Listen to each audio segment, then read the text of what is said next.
Professor, eu queria que o senhor começasse explicando para a gente o que são os dilemas da subjetividade, né? Que vai ser o seu assunto com a Ana Sui, e que trouxesse para a gente aqui 1 ou 2 exemplos práticos dessas questões que lhe parecem angustiar a sociedade atual. Olha, a gente vai falar a partir de um livro que está aqui sendo lançado e cuja pergunta exprime e condensa um conjunto de dilemas, né? Que é a seguinte: eu só existo no olhar do outro? Ou seja, somos absolutamente dependentes, nossa substância, ela depende de como somos reconhecidos e como somos vistos pelos outros, né? Tem argumentos a favor, tem argumentos contra, né? Mas aí disso a gente depreende, né, um outro dilema, que é o que significa existir hoje, né? O que significa existir num contexto que parece dividir as pessoas entre superpessoas, né, que são um conjunto de predicados muito ambicionados, e aqueles que parecem não existir, viver a vida como se não fossem ninguém, viver num estado de déficit de reconhecimento, né? Então essa é uma grande questão que está por trás de várias divisões, inclusive políticas, né, que atravessam a nossa contemporaneidade. Outra questão, outro dilema é o que é o outro, né? O que é o outro social, e o que é o outro que nos habita, né? Uhum. E na prática, como é que isso funciona, professor?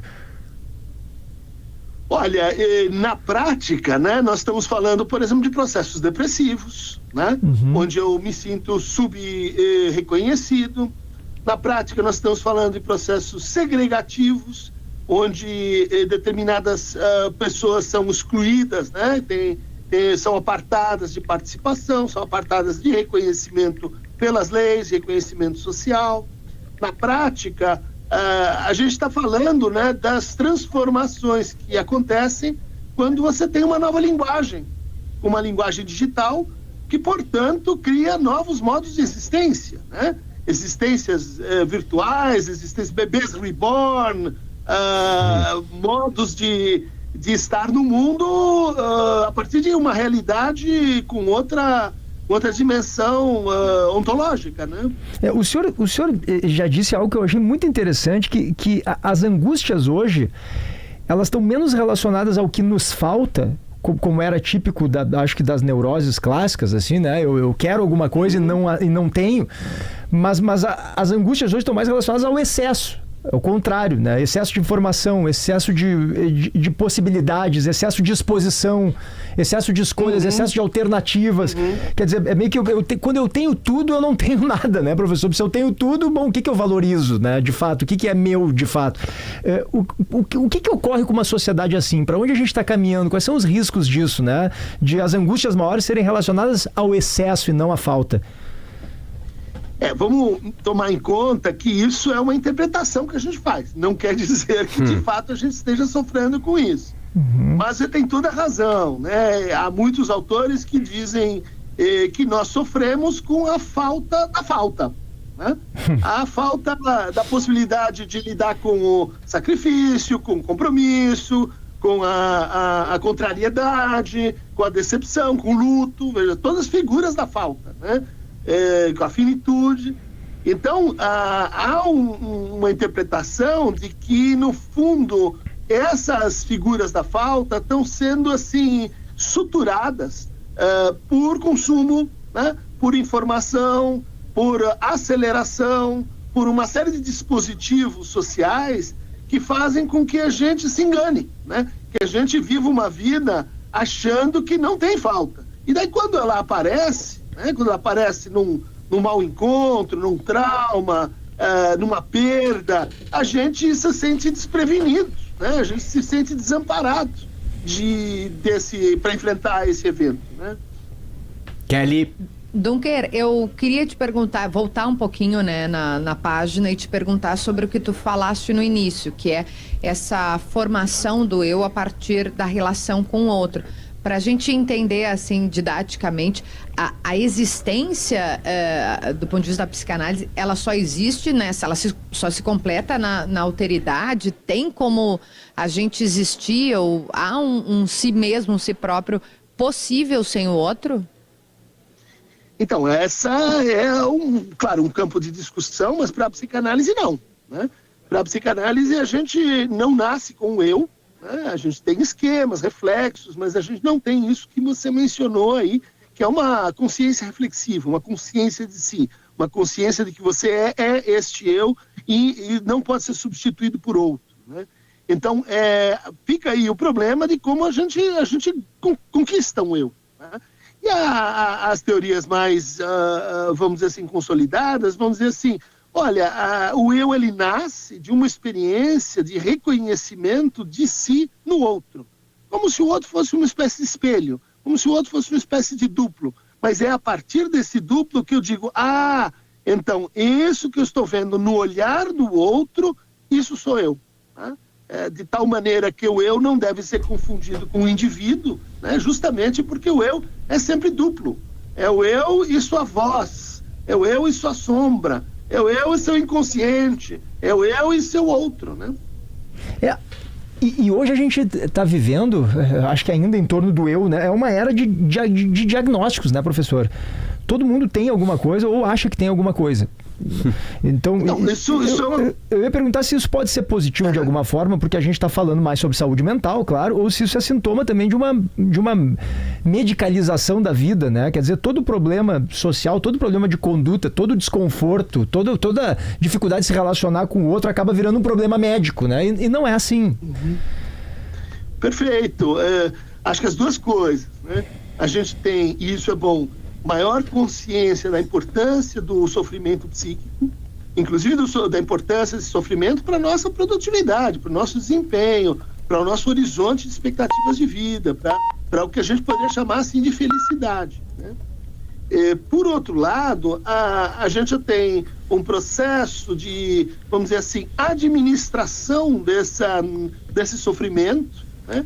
Um processo de apossamento desse sofrimento, que vai dizer mais ou menos o seguinte: olha, para todas as suas formas de sofrer, eu tenho uma solução. Uhum. Eu posso entregar, vamos dizer assim, uma alteração do seu estado psíquico por meio de uma medicação. E isso não é bom. Isso não é bom. A ideia é de que para todos os sofrimentos a gente tem um antídoto, uma prática, um método, uma disciplina que não depende, vamos dizer assim, de um trabalho de autotransformação, né? Isso, vamos dizer assim, acaba produzindo uma inflação de diagnósticos, né? Isso acaba incorporando os diagnósticos em políticas identitárias, né?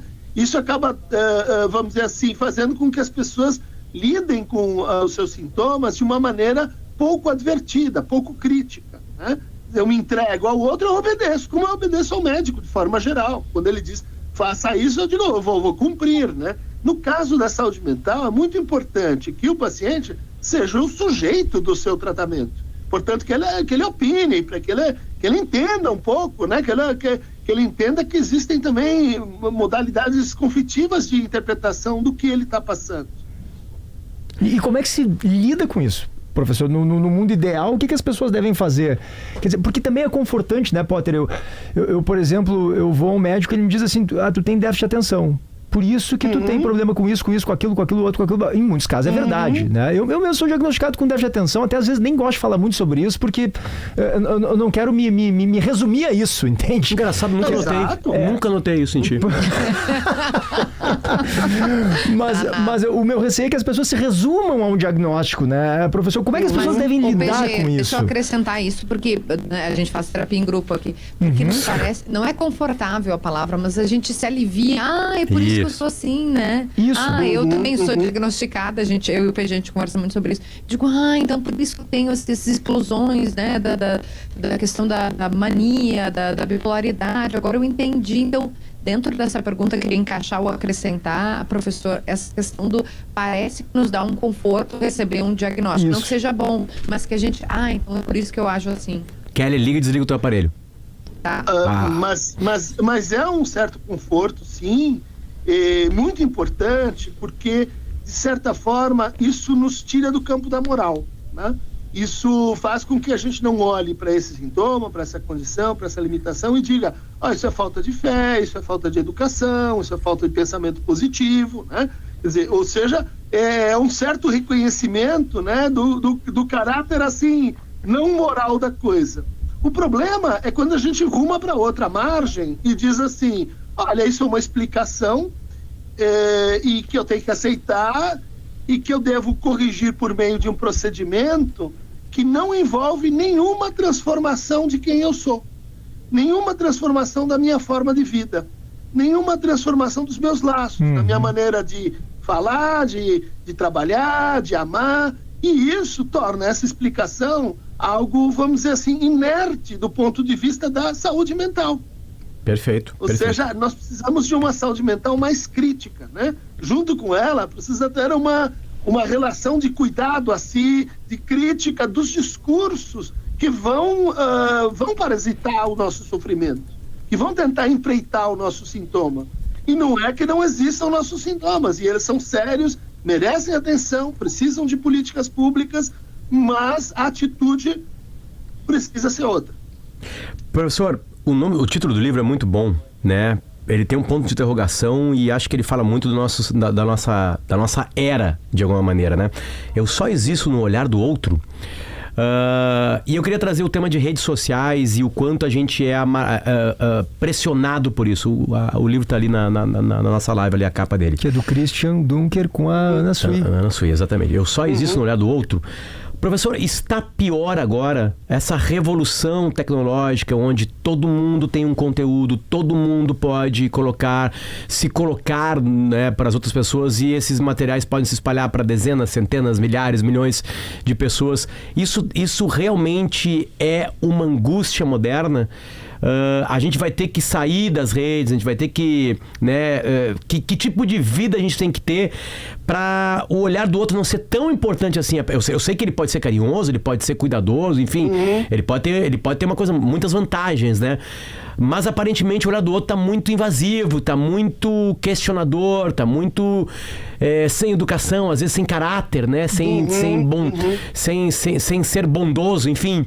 Como é que a gente resolve, já que tá posto isso? Olha, a gente resolve aceitando que estamos aprendendo, né? É a primeira, segunda geração que está experimentando os efeitos, né, de médio prazo desse nível de exposição. Então estão surgindo agora os primeiros marcos regulatórios, as primeiras conclusões de pesquisa que dizem, olha, essa prática não é legal, o entendimento de que essa linguagem ela pode afetar muito, né, crianças pequenas, adolescentes, mulheres entre 16 e 24 anos, ou seja, tudo isso só pode se dar num processo histórico mesmo de apropriação dessa nova tecnologia. Agora, vamos considerar, assim, sinteticamente, quem é esse outro que aparece nas redes sociais? Quem é esse outro que está aí disponível na internet? Muitas vezes é um outro que não tem corpo.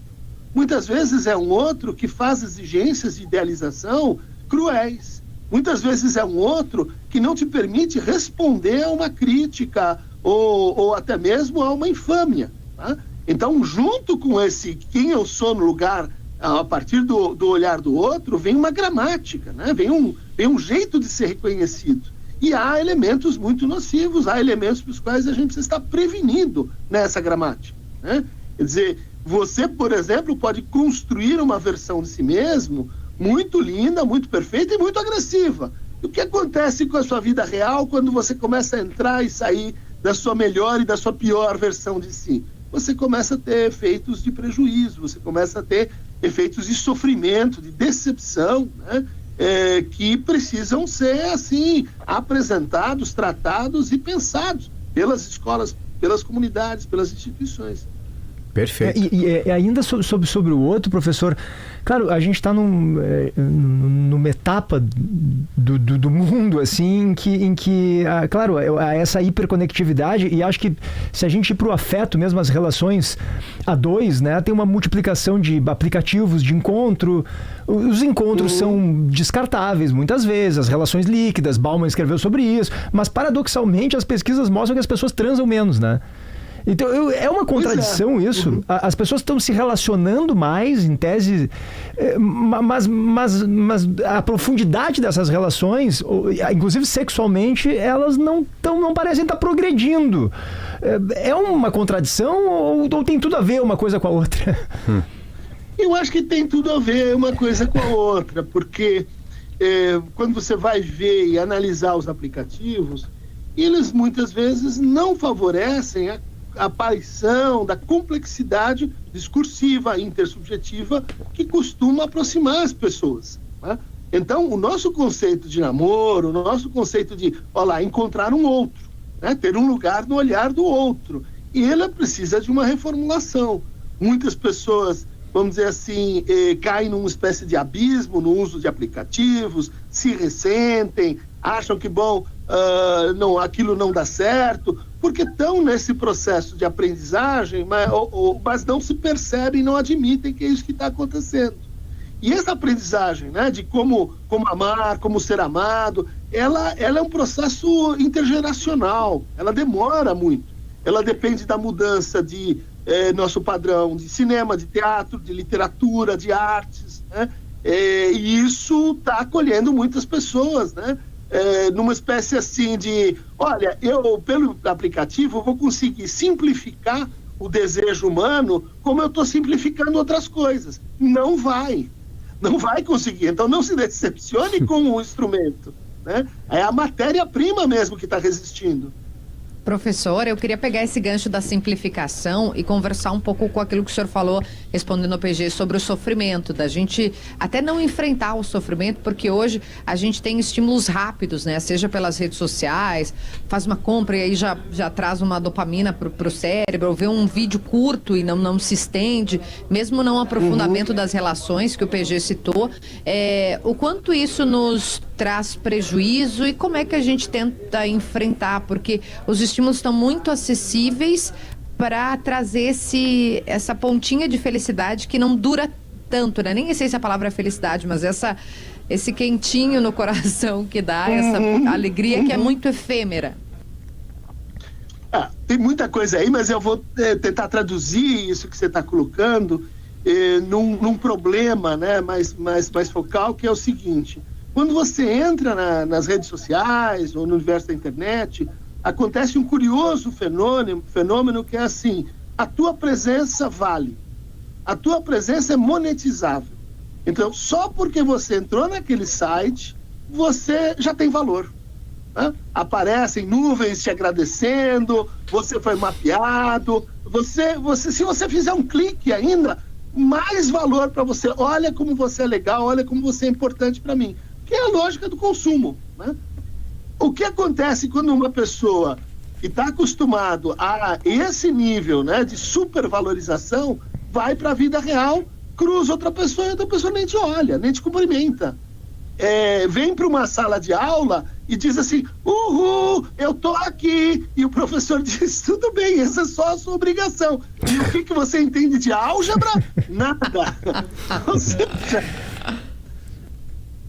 não vai dar certo, né? Claro. Se a gente não conseguir restituir um pouco o que a gente chama de comunalidade, que é o sentimento de que você pode ser comum, que você pode ser invisível, que ninguém precisa ter super talentos para poder existir no mundo. Basta ser você. E, professor, tem um ponto que eu não quero deixar de abordar com o senhor, que a gente vê muito, eu não sei se aumentou ou se simplesmente está mais na nossa cara, isso é mais visível, mais evidente nos tempos em que a gente vive, que é essa relação entre identidade mesmo, identidade, né, a maneira como a pessoa se coloca no mundo, e política, né? Por que as pessoas se apegam tanto a certos líderes, mesmo diante de evidências de que esses líderes erram, porque todo mundo erra, né? Somos humanos, mas roubam, praticam crimes, muitas vezes são pessoas, enfim, que têm falhas de caráter, como talvez todos tenhamos, né? Mas por que esse apego é tão essencial, me parece, para a pessoa, inclusive, se colocar diante do mundo, né? A identidade dela tem relação com esse amor por um líder que vira uma espécie de sacerdote intocável. Por que isso, professor? Isso é típico de épocas onde você tem uma grande incerteza sobre as regras que comandam o funcionamento social, como a nossa, né? Ou seja, um momento de incerteza religiosa, né? Olha o que está acontecendo com o perfil religioso no Brasil, um momento de incerteza política, ética, moral, estética, ele vai ser assim tentador para que a gente encontre, a partir da figura de um líder, uma espécie de reasseguramento identitário, né? Então, por mais que eu não, vamos dizer assim, não acredite nos meus ideais, nos meus valores, nos meus conceitos, eu começo a cultivar a ideia de que os valores do outro, eles são errados. Os valores do outro, eles estão me privando do direito e da satisfação que me foi prometida. E aí o que a gente tem nessas novas lideranças é que, no fundo, elas são anti-lideranças, né? Elas são lideranças baseadas em eu sou contra os chineses, eu sou contra os albaneses, eu sou contra algum outro. E o que isso significa? Uma espécie de crença negativa, né? Quer dizer, tenho incerteza das minhas crenças, mas em relação ao outro, né, quando eu percebo que o outro está mais errado do que eu reasseguro as minhas incertezas, eu transformo as minhas incertezas em convicções. Sim, não é nada propositivo, não propõe um caminho, não propõe uma direção. Ao contrário, ele só destrói a direção do outro. No fundo tem um caminho, mas ele não é apresentado assim, né? Claro. Tem um caminho que é uma agenda paralela, né? Uma agenda subterrânea. Sem dúvida. Mas na retórica, no discurso, é a xenofobia, né? É o racismo, enfim, a eliminação de algum inimigo. Essa voz de Christian Dunker, psicanalista e escritor, e que estará com a gente aqui em Porto Alegre no dia 31 de maio, dentro do Fronteiras do Pensamento, Festival Fronteiras, agora o nome, né? Às 9 da manhã, ele e Ana Sui, que escreve o livro com ele, né? Enfim, Eu Só Existo no Olhar do Outro, o nome do livro, eles estarão conversando às 9 da manhã, do dia 31 de maio, ali no Multipalco Simões Lopes Neto. O Festival Fronteiras vai se espalhar pelaquela parte da cidade, como disse o PG no comecinho da entrevista. Professor, muito obrigado pela sua paciência com a gente, pela sua consulta de graça com a gente aqui, né? E pelo seu carinho com a gente sempre aqui no Timeline. Muito obrigado. E vamos nos encontrar presencialmente. Até lá. Perfeito, até mais.